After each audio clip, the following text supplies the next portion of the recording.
বৃষ্টি উপেক্ষা করে ধানমন্ডির সাত মসজিদ রোডে আবাহনী মাঠের পাশে গণহত্যা ও নিপীড়ন বিরোধী শিল্পী সমাজের ব্যানারে সমবেত শিল্পীরা শিক্ষার্থীদের চলমান আন্দোলনের সাথে একাত্ম জানিয়ে চলে গান, কবিতা। প্রতীকী পরিবেশনায় শিল্পীরা তুলে ধরেন সাম্প্রতিক পরিস্থিতি।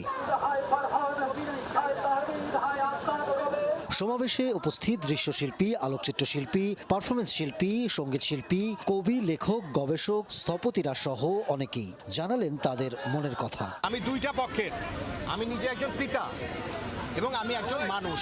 আমার সন্তান মারা যাওয়া আমি যেমন সহ্য করতে পারবো না, আরেকজনের সন্তান মারা যাওয়াটাও এটা মানুষের বুকে লাগে, ভীষণভাবে লাগে, ভীষণ কষ্ট লাগে। রাজপথে আমাদের বাচ্চারা যেভাবে মারা যাচ্ছে তাদের আমরা বিচার চাই।